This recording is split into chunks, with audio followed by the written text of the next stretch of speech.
Magnetic properties of transition metal complexes के part third में हमने पढ़ा था कि हम मैग्नेटिक ससेप्टिबिलिटी किस तरह से मेज़र करेंगे। अब जो हमने मैग्नेटिक ससेप्टिबिलिटी मेज़र की थी उसके अंदर डायमैग्नेटिक करेक्शन बहुत ज़रूरी है, क्योंकि डायमैग्नेटिक मैंने आपको स्टार्टिंग में बताया था कि डायमैग्नेटिक ससेप्टिबिलिटी हर कंपाउंड के अंदर पहले से होगी, क्योंकि पेयर्ड इलेक्ट्रॉन होंगे वहाँ पर।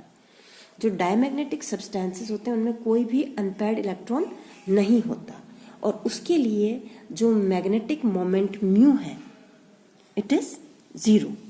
जब आप एक्सटर्नल मैग्नेटिक फील्ड अप्लाई करोगे वहाँ पे एक मैग्नेटिक मोमेंट इंड्यूस होगा जो एक्सटर्नल फील्ड के अपोजिट डायरेक्शन में होगा। इसलिए जो डायमैग्नेटिक मटेरियल्स होंगे वो लाइंस ऑफ फोर्स को रिपेल करेंगे, और जो हम गैस बैलेंस से वेट मेज़र करते हैं उसमें स्लाइटली डिक्रीज होगा। ट्रांजिशन मेटल कॉम्प्लेक्सेस के लिए जो गैस बैलेंस से हम वेट चेंज मेज़र करते हैं वो हमेशा होगा सम ऑफ इफेक्ट जो टोटल मोलर ससेप्टिबिलिटी है it is equal to susceptibility due to paramagnetic ion, paramagnetic susceptibility plus diamagnetic susceptibility, इन दोनों का समअप होगा। हम यहाँ पर केवल पैरामैग्नेटिक ससेप्टिबिलिटी मेजर करना चाहते हैं, इसलिए डायमैग्नेटिक करेक्शन बहुत ज़रूरी है। यहाँ पर ये जो मोलर ससेप्टिबिलिटी होगी diamagnetic,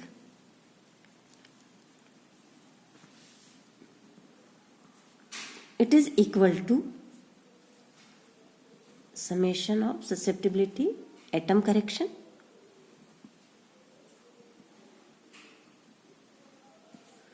plus summation susceptibility of multiple bond.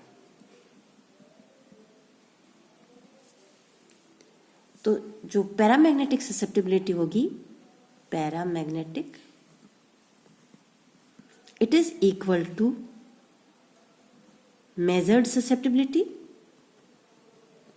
Minus diamagnetic susceptibility.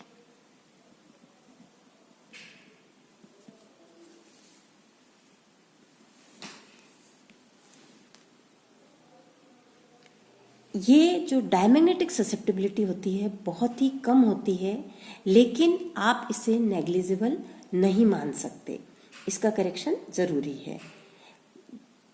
हम कई सारे डायमैग्नेटिक सब्सटेंसेस की मैग्नेटिक ससेप्टिबिलिटी को मेज़र करके डाटा को हम कंपाइल कर लेंगे और एक एप्रोप्रिएट करेक्शन फैक्टर एस्टिमेट कर लेते हैं। किसी पर्टिकुलर सब्सटेंस के लिए डायमैग्नेटिक ससेप्टिबिलिटी ज्ञात करने के लिए जो कॉन्स्टेंट एटम्स हैं, आयंस हैं, बॉन्ड्स हैं, उनकी डायमैग्नेटिक ससेप्टिबिलिटी को सम अप करके निकाल लेंगे। फाइनली पैरामैग्नेटिक ससेप्टिबिलिटी को हम मैग्नेटिक मोमेंट म्यू में कन्वर्ट कर लेते हैं। म्यू जो होगा ये बोर मैग्नेटॉन में दिया जाता है, mu upon mu B, it is equal to 797.5 square root of molar susceptibility multiplied by temperature. इससे हम कन्वर्ट कर लेंगे। क्लासिकल थ्योरी से जो मोलर ससेप्टिबिलिटी दिया जाता है XM, it is equal to n square mu square upon 3RT। यहाँ पर n एवोगेड्रो कांस्टेंट है, R गैस कांस्टेंट है, T एब्सोल्यूट टेम्परेचर है, XM is the molar susceptibility, और ये म्यू है 1 बोर मैग्नेटॉन है, 1 Bohr magneton it is equal to EH upon 4πmc। यहाँ पर E electronic charge, H Planck's constant, M mass of the electron and C is the velocity of light है।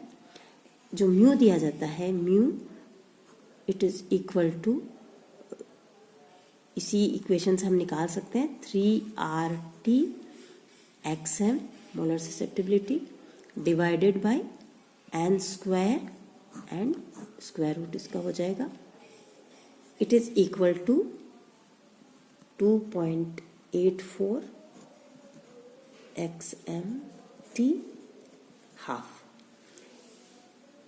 जो paramagnetic moment होता है it is due to spin and orbital contribution of electron. तो 3 तरह की coupling possible है। First है spin spin, दूसरा है स्पिन ऑर्बिटल, और तीसरा है आपका ऑर्बिटल ऑर्बिटल। लेंथेनाइड्स के केस की अगर बात करें, ये तीनों तरह की कपलिंग को आपको कंसिडर करना पड़ेगा, क्योंकि लेंथेनाइड्स के केस में जो अनपेयर्ड इलेक्ट्रॉन्स हैं एफ ऑर्बिटल्स में हैं, जो these are deeply seated orbitals, और इसलिए जो म्यू होगा वो तीनों से निकलेगा। Mu magnetic moment, mu it is equal to G J J plus 1, हाँ, यहाँ जी है Lande splitting factor and J is total angular momentum है। यहाँ पर जी जो है it is Lande splitting factor, और ये दिया जाता है G it is equal to 1 plus J J plus 1 plus S plus 1 minus L plus 1 divided by 2 J plus 1। ये है आपका लैंडे स्प्लिटिंग फैक्टर। यहाँ जे जो है total angular orbital angular momentum है, और ये जो है टोटल एंगुलर मोमेंटम है, ये डिपेंड करता है जे एल पर। एल है आपका टोटल ऑर्बिटल एंगुलर मोमेंटम, और एस पे डिपेंड करता है, that is total spin angular momentum. दोनों पर जे डिपेंड करेगा। वे कॉम्प्लेक्सेस जिनमें स्पिन ऑर्बिट कपलिंग नेग्लिजिबल है लेकिन spin and orbital contribution significant है, उनके लिए म्यू दिया जाएगा 4s plus 1 minus L plus 1, इनका स्क्वायर रूट होगा।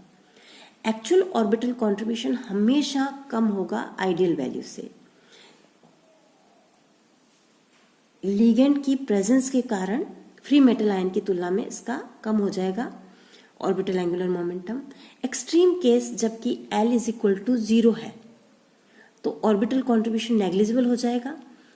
और जब आप एक कॉम्प्लेक्स की बात करते हैं, जो फर्स्ट ट्रांजिशन सीरीज का एलिमेंट उसके अंदर है, ऑर्बिटल कंट्रीब्यूशन नेग्लिजिबल है क्योंकि अनपेयर्ड इलेक्ट्रॉन सबसे आउटरमोस्ट ऑर्बिटल में है, जो लिगेंड के कारण ऑर्बिटल कंट्रीब्यूशन क्विंच हो जाएगा।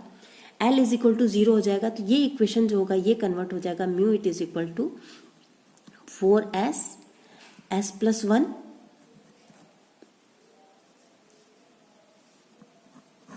स्क्वायर रूट हो जाएगा इसका, और इसको आप लिख सकते हैं it is equal to 2s plus 1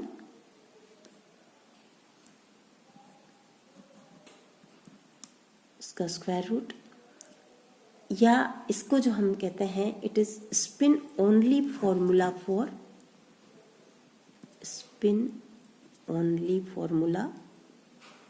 for magnetic moment, जब ऑर्बिटल कंट्रीब्यूशन पूरी तरह क्विंच हो जाता है। ये स्पिन ओनली फॉर्मूला है। चूंकि S सीधा नंबर ऑफ अनपेयर्ड इलेक्ट्रॉन से जुड़ा है, S it is equal to n/2, तो आप इसको और लिख सकते हैं mu spin it is equal to n plus 2 इसका square root. This is spin only formula जो केवल हम नंबर ऑफ अनपेयर्ड इलेक्ट्रॉन से निकाल सकते हैं।